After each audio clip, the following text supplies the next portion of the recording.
Urban design is the process of planning for land use and of devising the physical form of development in cities, towns and villages. Urban designers and planners spend a lot of time trying to identify local character and to create buildings and places that fit comfortably with that character. Character is shorthand for all the locally distinctive elements and patterns of development, landscape and land use in a particular place. It's a combination of all the aspects of the place that together make it distinct from anywhere else.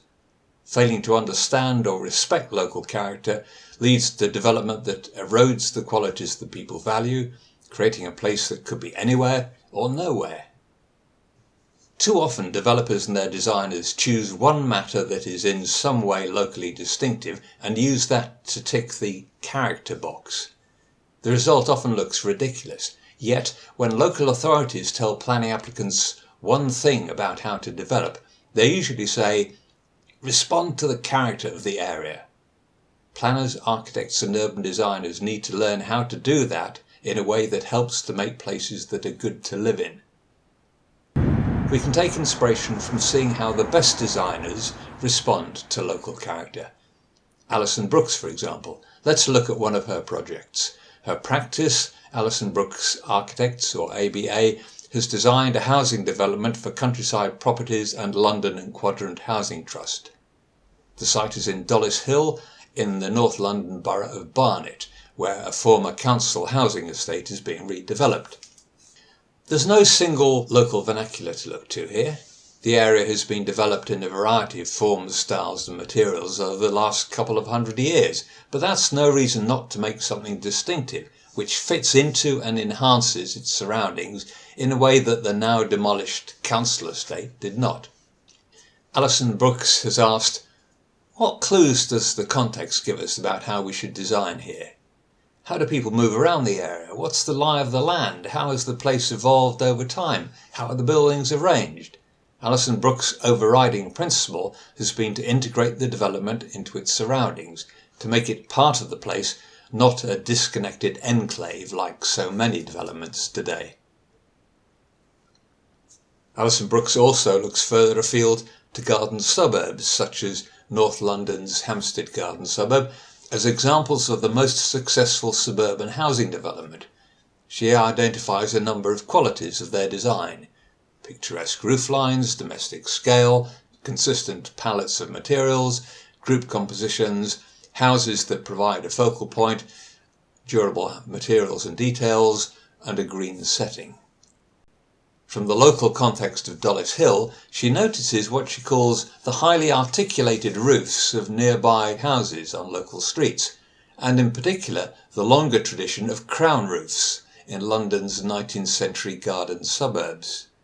A crown roof is one which has a flat area in the middle and sloping sides. She uses crown roofs on the new houses at Dollis Hill.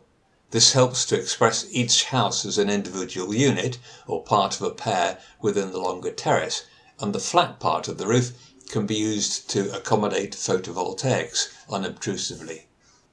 New streets, pedestrian routes and green spaces are introduced, flanked by 2 to 3 story houses in varied styles. These reconnect the development site to its surroundings. Slightly taller apartment buildings work as landmarks, stepping down in height as they merge with the houses. Most of the car parking is on the plots of the individual houses, avoiding large unsightly car parks and reducing on-street parking to a minimum. An added inspiration for the new Dollis Hill housing is arts and crafts principles. The arts and crafts movement in design began as a reaction to the dehumanizing effects of 19th century industrialization. Alison Brooks identifies its principles, as seen here in North London, as sheltering entrance porches, hipped roofs and gambrel roofs, gables and bay windows, dormers, flat-roofed wings and garages, a mix of window sizes and types, expression of the stair with windows at half landings, leaded and stained glass windows, built-in furniture and wood panelling, fireplaces and ingle nooks, and cladding of brick, stucco, shingles or wood. Alison Brooks doesn't apply these principles randomly. She uses timber, for example, intermittently as a complementary material to the buff brick.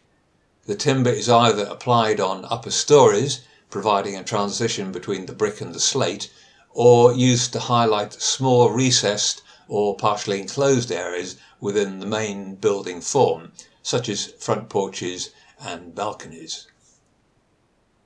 Alison Brooks insists that every element should contribute not just to making a house or apartment that is good to live in, but also to the character and appearance of the development as a whole. Bays, balconies and additional stories are designed to be of a scale appropriate to the streetscape rather than just to the individual dwelling or block. To sum up, character is shorthand for all the locally distinctive elements and patterns of development, landscape and land use in a particular place. Respecting the local character isn't just a matter of copying one or two local materials or styles. Studying the local character enables us to integrate development into its surroundings, to make it part of the place, not a disconnected enclave. The secret is to take inspiration from what already works well locally.